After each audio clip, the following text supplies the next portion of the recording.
Hello and welcome. What are the big takeaways as far as the G20 process are concerned? Well, that's going to be a couple of days away from now, but I can certainly tell you that just today, and this is a day ahead of the formal meeting of heads of state, there's a great deal of enthusiasm and expectation over here at the Bharat Mandapam. This is in Pragati Maidan in Delhi. This is the venue of the G20 Summit.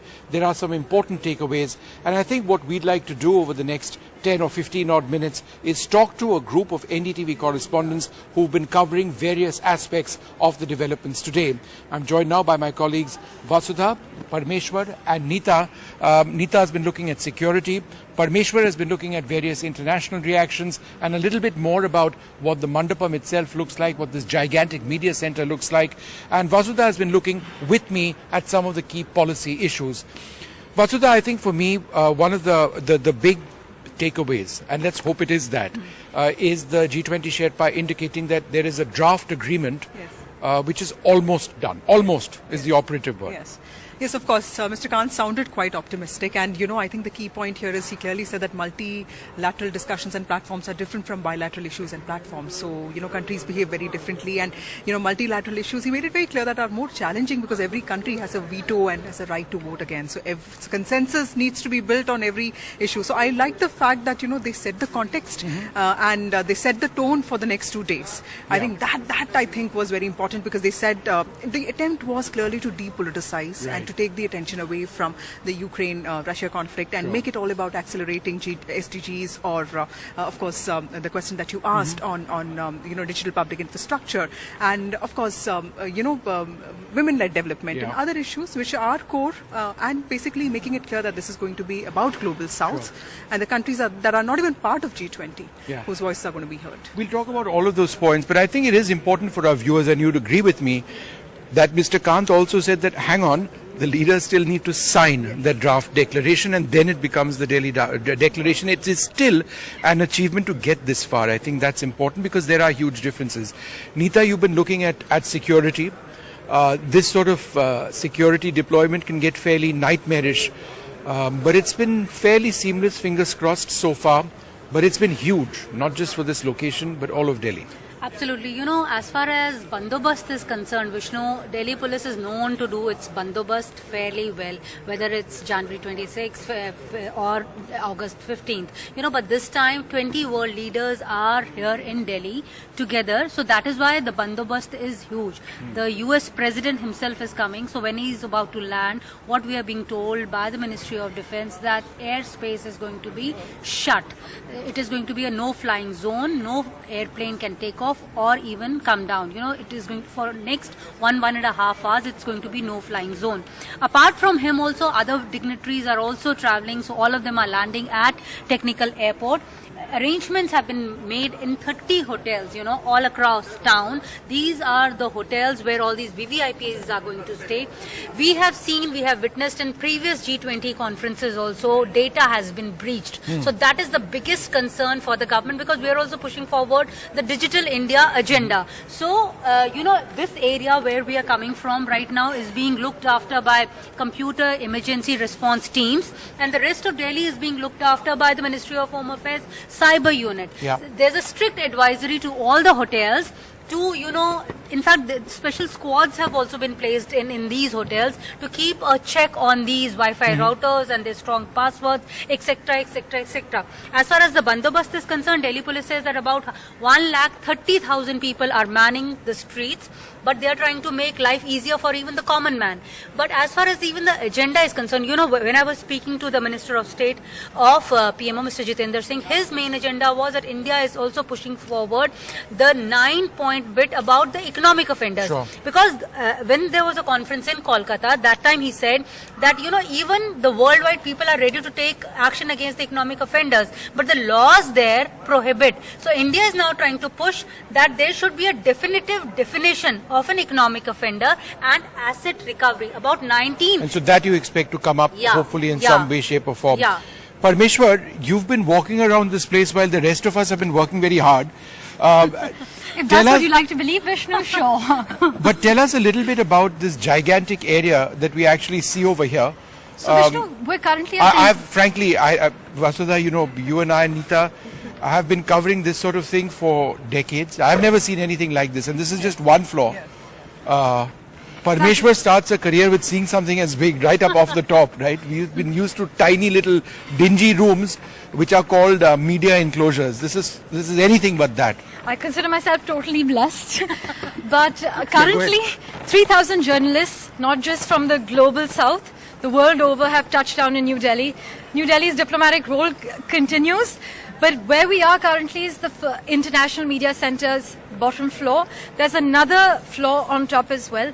There's workstations here. Journalists are working, uploading their feeds. We are reporting live to get you all the live updates. In fact, let's just pan the camera over here to give you an idea of all of the areas. Go ahead, Parmeshwar. Right.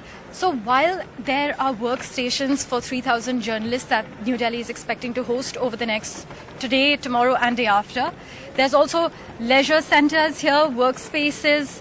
We also have our spots to do our live reports, our live outdoor broadcasts as well. A nice backdrop of the Bharat Mandapam from the first floor, which is where you'll catch us this evening. Yep. But all in all, New Delhi is looking good. I haven't seen New Delhi like this. My colleagues Neeta, Vishnu and Vasudha have been fortunate enough to. But everything's looking hunky-dory. Let's see how the next 48 hours play out. If I can just add, I was speaking to the security in charge of this area. Each venue has got a manager, venue manager. Venue management has been given to the special commissioner. When I was speaking to a senior officer here, so they were telling me that each media enclosure has been, bifurcated. For us, it's the yellow ribbon. For some of them, it's the orange ribbon. So they can easily identify that which enclosure do we belong to. And that is how they have segregated people, because 3,000 people are going to be here. So each one needs to be segregated and they need to be tied down to their zones. Absolutely. I just wanted to talk a little bit with you, Vasudha, on where we're actually headed. So let's talk about 2 or 3 areas. Firstly, let's talk about the digital backbone that exists in India. There's a World Bank report which has come out, which has really praised India.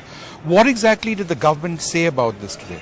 Well, the government has made it clear that its DPI and its UPI are going to be the biggest highlights of its G20 presidency. And today, Mr. Khan said this very important thing, that in the West, digitization has always been driven by big tech. But in India, that's been different because, public infrastructure has improved, public services have improved because we have introduced something like a DBT, or for that matter, even the flagship apps like, Bhashini. Today, Bhashini has 16 languages, and, I think Mr. Shringla was telling us that, why don't you just upload this, why don't you just download this app, and if one of you falls sick, you could actually use eSanjeevani and use the medicine facility that the government provides. So I think that is where the government is extremely confident about, and I think that is what he said while answering your question also. Did you see that confidence in their tone? Because they seemed quite optimistic about the efforts that they've put in, and there seemed very confident. Yeah. The other thing which I found really interesting, and Vasudha or Parmeshwar can talk about this, India absolutely certain, and I think we can tell our viewers right up top that there is going to be something very significant for the African Union. Yes, right, Parmeshwar? Of course, we've That's seen the push a big by focus BRICS area as well. Yeah. We've seen the focus on African outreach during BRICS. That's just carrying on. However, it's intensifying, if I could go out and say that. This is also after we have to recognize the fact that China's growing footprint in Africa as well.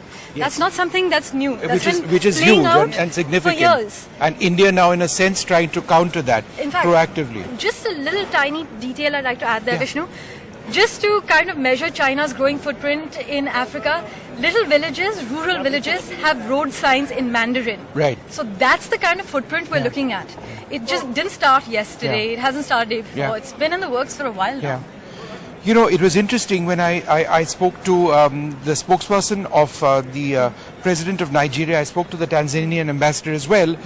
They are looking at this as a huge opportunity in terms of inclusion, and by inclusion, it's financial inclusion, it's digital inclusion, it's climate tech getting to them. Right. So it's and this is something India is trying to champion ourselves as the voice of the global South. Yes. I think that's At least, and they also set the context to it, because they, Prime Minister talked about Mahatma Gandhi and Nelson Mandela when he spoke about EU's inclusion in G20, and there is of course an emotional bond that all of us have with someone like Mahatma Gandhi. So that I think was quite an emotive pitch the letter that he wrote to the G20 heads. And of course, the other areas where he has worked at, be it the reforms that he's been talking about with respect to multilateral banks like World Banks on the loans that they give to developing countries, or the way they pushed for loans to Ghana and Zambia. That also adds up to this whole inclusive and action-oriented G20 that the Prime Minister has been talking about.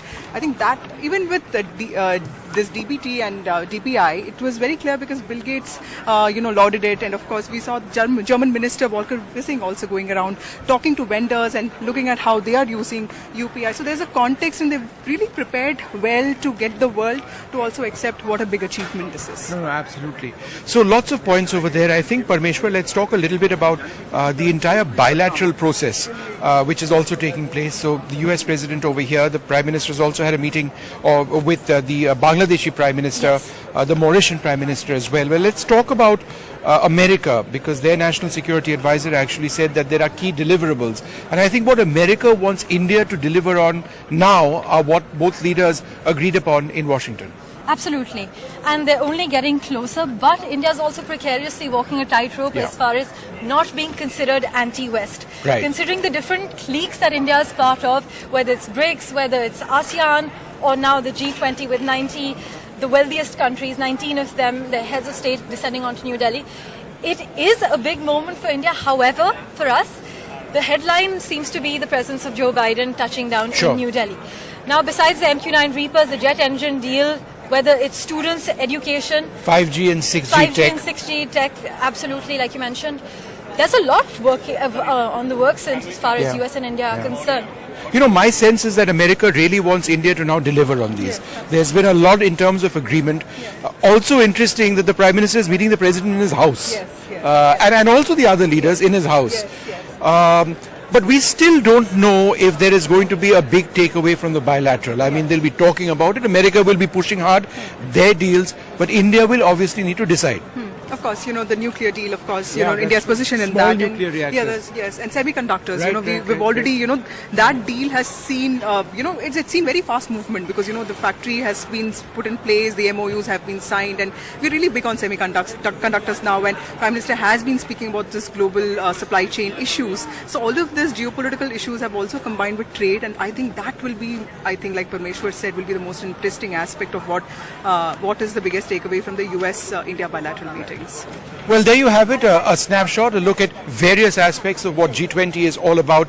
The next couple of days are going to be very interesting indeed, because if there is a Delhi declaration, it could be a defining moment in Indian foreign policy.